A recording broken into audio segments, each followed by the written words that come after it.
des systèmes qui font du sentiment le principe de l'approbation. Ces systèmes qui font du sentiment le principe de l'approbation peuvent être divisés en deux classes différentes.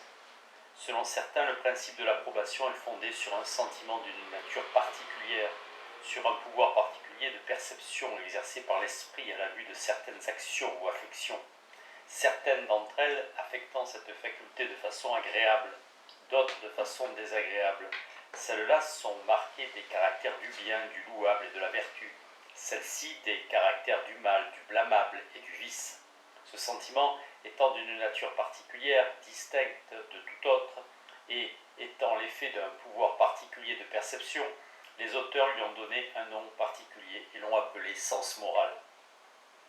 Selon d'autres, pour rendre compte du principe de l'approbation, il n'est pas nécessaire de supposer un pouvoir de perception nouveau dont on n'aurait jamais entendu parler auparavant. Ces auteurs imaginent que la nature agit, ici comme en d'autres cas, avec la plus stricte économie et produit une multitude d'effets à partir d'une même cause unique. Ils pensent que la sympathie, un pouvoir dont l'esprit est manifestement doté et qui a toujours été remarqué, est suffisante pour expliquer tous les effets attribués à cette faculté particulière, le sens moral. Le docteur Hutcheson s'est donné beaucoup de peine pour prouver que le principe de l'approbation n'est pas fondé sur l'amour de soi. Il a également démontré qu'il ne peut naître d'aucune opération de la raison. Il n'y avait rien d'autre à supposer, pensait-il, sinon qu'il est une faculté d'un genre particulier, dont la nature a doté l'esprit humain pour produire cet effet particulier et important. Quand l'amour de soi et la raison ont été tous deux exclus, il ne lui apparut pas qu'il y avait une autre faculté de l'esprit, déjà connue, qui pouvait répondre à ce but. Il a appelé ce nouveau pouvoir de perception sens moral et lui a supposé quelque analogie avec les sens externes, de même que les corps qui nous environnent, en nous affectant d'une certaine manière, paraissent posséder différentes qualités de son, de goût, d'odeur et de couleur. De même, les affections variées de l'esprit humain, en touchant cette faculté particulière d'une certaine manière, paraissent posséder les différentes qualités de ce qui est aimable et odieux, vertueux et vicieux, bien et mal. Les divers sens ou pouvoirs de perception desquels l'esprit humain dérive toutes ses idées simples sont, selon ce système, les deux genres différents. Les premiers sont appelés sens directs ou antécédents, les seconds sens réflexifs ou conséquents. Les sens directs sont des facultés desquelles l'esprit dérive la perception de choses, qui ne présupposent la perception antécédente d'aucune autre chose. Ainsi, les couleurs et les sons sont objets des sens directs. Entendre un son ou voir une couleur ne présuppose pas la perception antécédente d'aucune qualité ou d'aucun objet. D'un autre côté, les sens réflexifs ou conséquents sont ces facultés desquelles l'esprit dérive la perception de choses, qui présupposent la perception antécédente d'autre chose. Ainsi, l'harmonie et la beauté sont des objets des sens réflexifs. Pour percevoir l'harmonie d'un son ou la beauté d'une couleur, nous devons d'abord percevoir le son ou la couleur. Le sens moral est considéré comme une faculté de ce genre. Cette faculté que Locke nomme réflexion et de laquelle il dérive les idées simples des diverses passions et émotions de l'esprit humain est, selon le docteur Hutcheson, un sens direct interne. Cette autre faculté par laquelle nous percevons la beauté ou la difformité, la vertu ou le vice de ces diverses passions et émotions est un sens réflexif interne. Le docteur Hutcheson s'est attaché à renforcer cette doctrine en montrant qu'elle était confirmée par une analogie de nature et que l'esprit était doté d'une variété d'autres sens réflexifs exactement similaires à ce sens moral. Le sens de la beauté ou de la difformité des objets externes, le sens public par lequel nous sympathisons avec le bonheur ou le malheur de nos semblables, le sens de la honte et de l'honneur, le sens du ridicule. Mais en dépit de toute la peine que cet ingénieux philosophe s'est donné pour prouver que le principe de l'approbation repose sur un pouvoir particulier de perception, quelque peu analogue au sens externe, certaines conséquences qu'il reconnaît devoir découler de sa doctrine peuvent être considérées comme des réfutations suffisantes de celle-ci. Les qualités qui appartiennent aux objets de nos sens, reconnaît-il, ne peuvent être attribuées aux sens eux-mêmes sans absurdité. Qui a jamais songé à qualifier le sens de la vue de noir ou blanc, le sens de l'ouïe de fort ou faible, celui du goût, de doux ou amer, et selon lui, il est également absurde de nommer nos facultés morales vertueuses ou vicieuses, moralement bonnes ou mauvaises. Ces qualités appartiennent aux objets de ces facultés, non aux facultés elles-mêmes. Si donc un homme était constitué de façon si absurde qu'il approuve la cruauté et la justice comme les plus hautes vertus, et désapprouve l'équité et l'humanité comme les vices les plus pitoyables, une telle constitution d'esprit pourrait certes être envisagée comme un inconvénient pour l'individu et pour la société, et aussi comme étrange, surprenante et contre nature en soi, mais elle ne pourrait pas, sans la plus grande des absurdités, être dénommée vicieuse ou moralement mauvaise. Cependant, il est sûr que si nous voyons un homme admirer et applaudir une exécution barbare et imméritée ordonnée par un tyran insolent, nous ne pensons pas être coupables de quelque absurdité en qualifiant ce comportement de vicieux et de moralement mauvais au plus haut degré, quoique celui-ci n'exprime rien d'autre que des facultés morales dépravées ou une approbation absurde pour une action horrible, comme si cette dernière était noble, magnanime et élevée. Notre cœur, j'imagine, à la vue d'un tel spectateur, oublierait pour un instant sa sympathie avec celui qui souffre et ne sentirait rien d'autre que de l'horreur et de la détestation à l'idée d'un scélérat si exécrable. Nous devrions même l'abhorrer encore plus que le tyran qui peut avoir été aiguillonné par les passions fortes de la jalousie, de la crainte et du ressentiment, et qui pour cette raison peut être plus excusable. Mais les sentiments du spectateur nous paraîtraient entièrement dépourvus de cause et de motif, et donc les plus parfaitement et les plus complètement détestables. Il n'y a pas de perversion du sentiment ou de l'affection dans laquelle notre cœur répugne plus à entrer ou qu'il rejette avec plus de haine et plus d'indignation que celle de cette espèce. Et bien loin de considérer une telle constitution d'esprit seulement comme une bizarrerie ou un inconvénient, et non pas comme un vice ou quelque chose de moralement mauvais, nous la considérerions plutôt comme le dernier, le plus épouvantable état de la dépravation morale. Au contraire, des sentiments moraux corrects paraissent naturellement en quelque degré louables et moralement bons. L'homme dont la censure et l'applaudissement sont en toute occasion ajustés avec la plus grande précision à la valeur ou à l'indignité de l'objet paraît même mériter quelques degrés d'approbation morale. Nous admirons la précision délicate de ces sentiments moraux.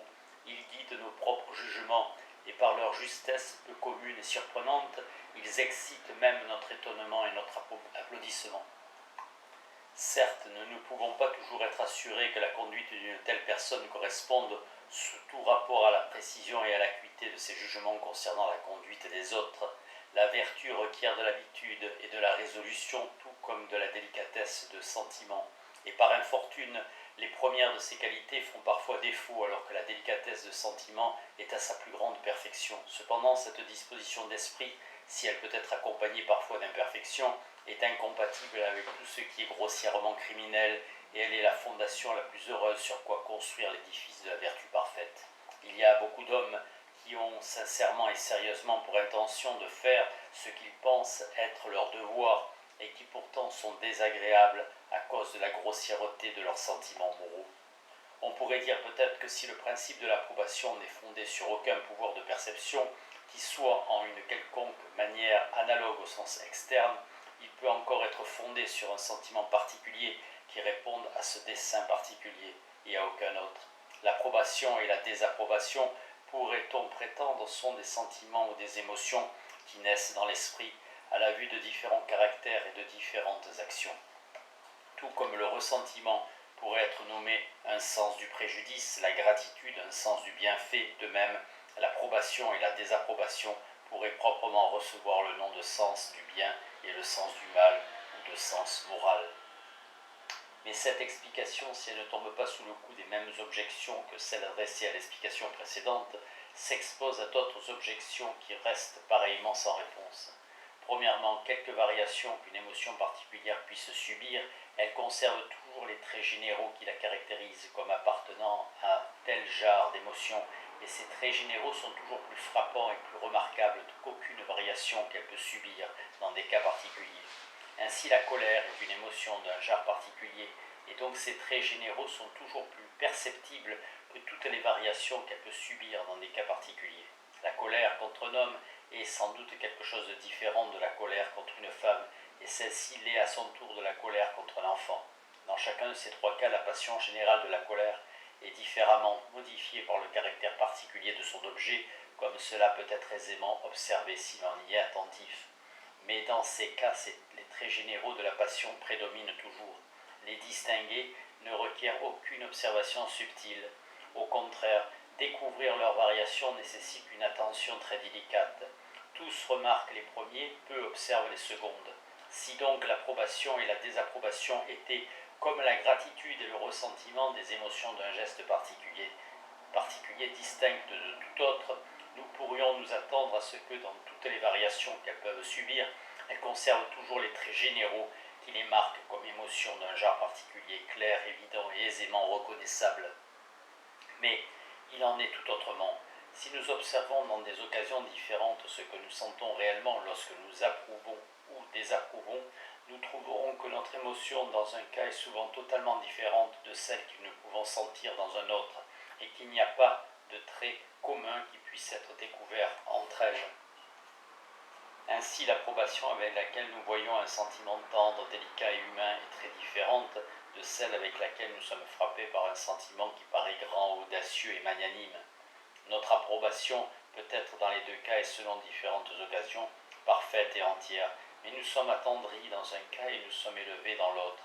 Il n'y a pas de ressemblance entre les émotions que ces sentiments excitent en nous. Or, selon le système que j'ai tenté d'établir, cela doit nécessairement être le cas, comme les émotions de la personne que nous approuvons sont dans ces deux cas entièrement opposées, et comme notre approbation naît de la sympathie avec ces émotions opposées, ce que nous sentons dans l'une de ces occasions ne peut avoir aucune sorte de ressemblance avec ce que nous sentons dans l'autre.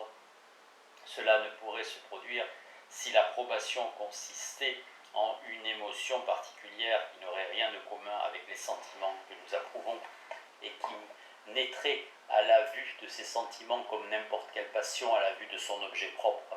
La même chose est vraie pour ce qui est de la désapprobation. Notre horreur pour la cruauté n'a aucune sorte de ressemblance avec notre mépris pour le manque de tempérament. À la vue de ces deux vices, ce sont deux espèces de désaccords entièrement différents que nous sentons entre notre esprit et celui de la personne dont nous considérons les sentiments et le comportement.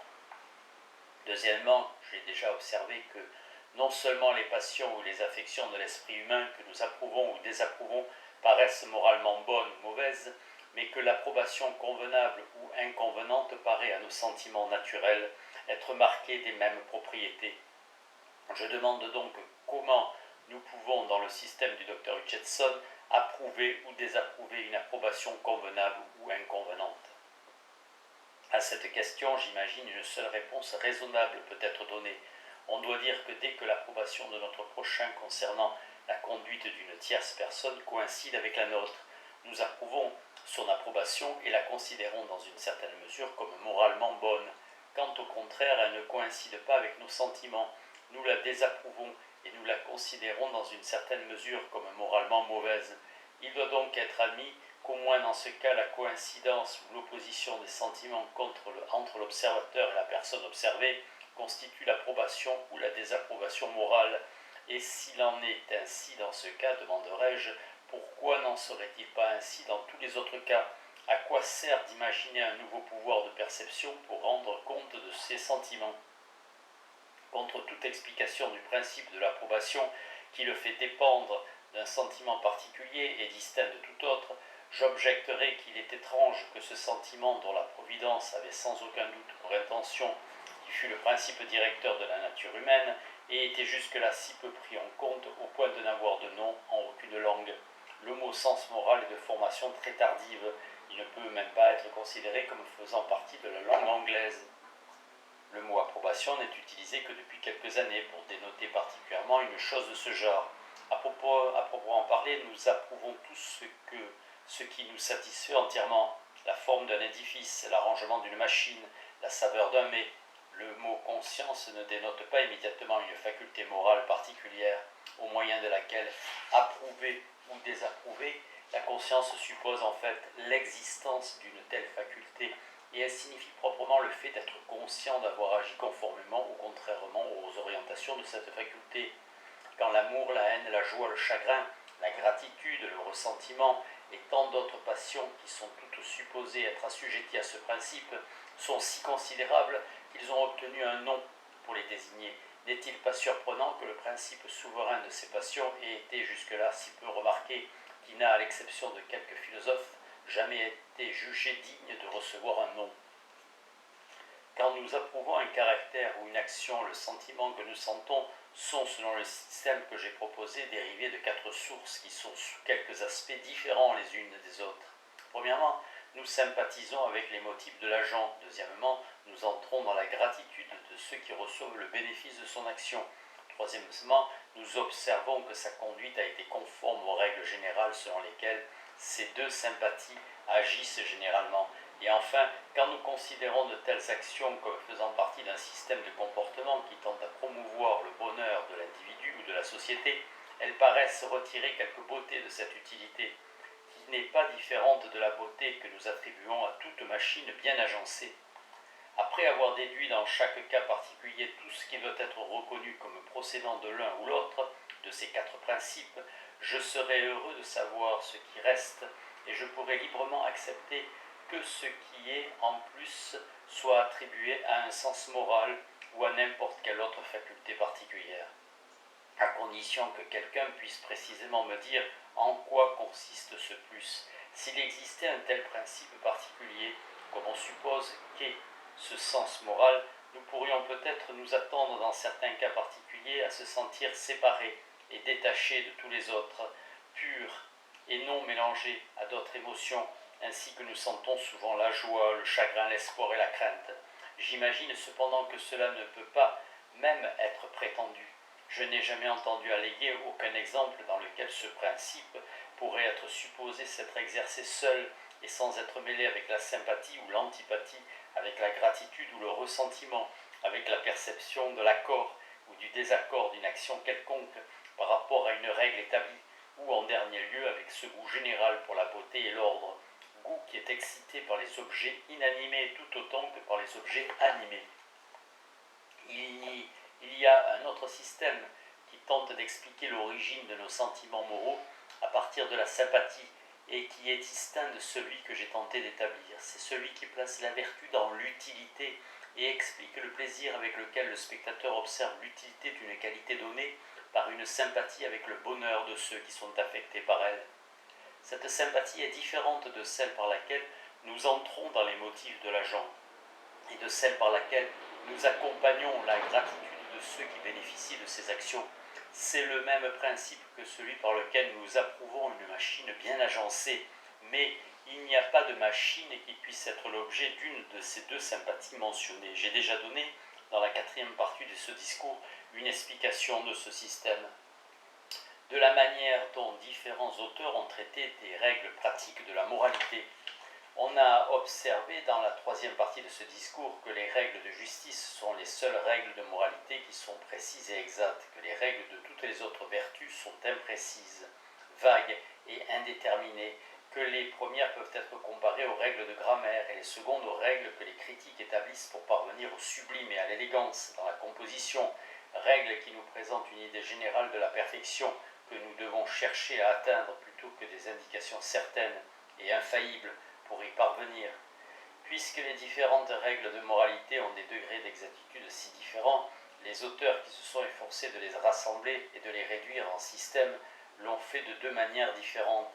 Pendant que les uns ont suivi de bout en bout cette méthode imprécise qu'ils étaient naturellement poussés à adopter en considérant la seconde espèce de vertu, les autres se sont toujours efforcés d'introduire dans leurs préceptes cette sorte d'exactitude qui convient seulement à la justice. Les premiers ont écrit comme des critiques, les seconds comme des grammairiens. Les premiers, au nombre desquels nous pouvons compter tous les moralistes antiques, se sont contentés de décrire d'une manière générale les différents vices et vertus, de montrer la difformité et la misère liées au premier, ainsi que la convenance et le bonheur liés aux secondes. Mais ils n'ont pas prétendu établir un ensemble de règles précises censées valoir sans exception dans tous les cas particuliers.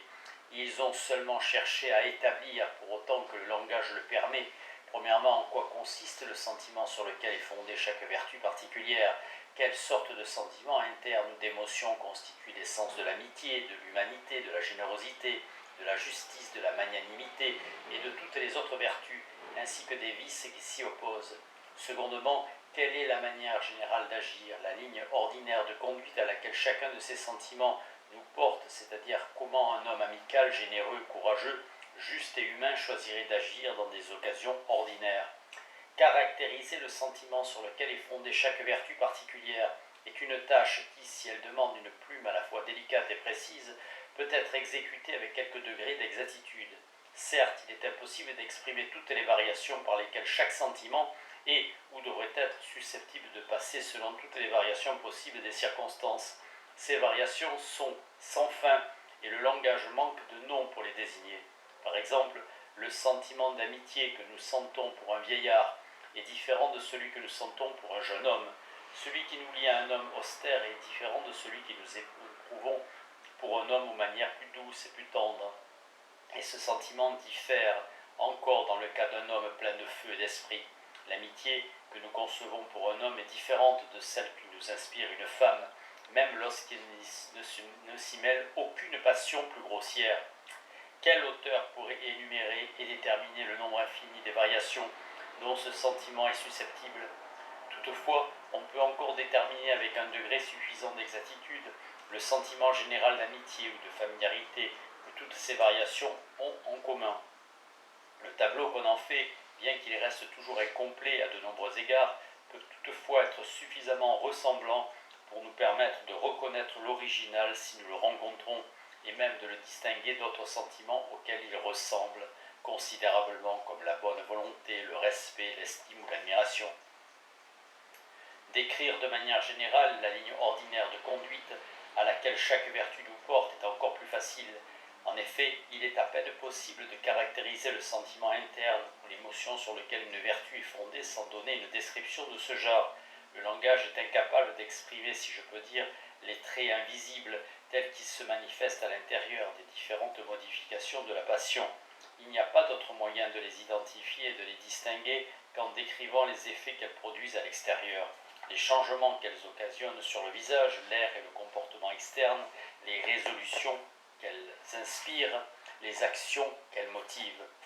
C'est ainsi que Cicéron s'efforce dans le premier livre de ses Devoirs de nous mener à la pratique des 4 vertus cardinales. C'est de la même manière qu'Aristote nous montre dans les parties pratiques de son éthique quelles sont les différentes habitudes selon lesquelles il aimerait que nous réglions notre comportement, telles que la libéralité, la magnificence, la magnanimité et même l'enjouement et la bonne humeur, qualité que cet indulgent philosophe a pensé digne de prendre place dans le catalogue des vertus, bien que la faiblesse de l'approbation que nous leur accordons, naturellement, semble ne pas devoir leur donner un titre à ce véritable nom. De tels ouvrages nous offrent des tableaux agréables et vivants des manières. Par la vivacité de leur description, ils enflamment notre amour naturel de la vertu et augmentent notre horreur du vice. Par la justesse et la délicatesse de leurs observations, ils peuvent souvent aider à corriger et à fixer nos sentiments naturels quant à la convenance de la conduite. Et, en nous suggérant nombre d'attentions subtiles et délicates, ils nous forment à une justesse de comportement plus exacte que celle à laquelle nous aurions été susceptibles de penser sans cet enseignement. Traiter des règles de moralité de cette manière est ce en quoi consiste la science qu'on nomme proprement l'éthique. Cette science, tout comme la critique, bien qu'elle n'admette pas la plus exacte précision, est pourtant à la fois hautement subtile et agréable. De toutes les sciences, elle est celle qui se prête le mieux aux embellissements de l'éloquence, grâce auquel elle peut, s'il est possible, conférer une importance nouvelle à la moindre des règles du devoir. Ces préceptes, lorsqu'ils sont ainsi parés d'ornements, sont capables de produire sur la jeunesse malléable les plus nobles et les plus durables impressions, et en se combinant à la magnanimité naturelle de cet âge généreux, ils sont capables d'inspirer, ou du moins pour un temps, les résolutions les plus héroïques. Ainsi tendent-ils à la fois à établir et à affermir les habitudes les meilleures et les plus utiles dont l'esprit de l'homme soit susceptible. Tout ce que les préceptes et les exhortations peuvent faire pour nous pousser à la pratique de la vertu est l'œuvre de cette science exposée de cette manière.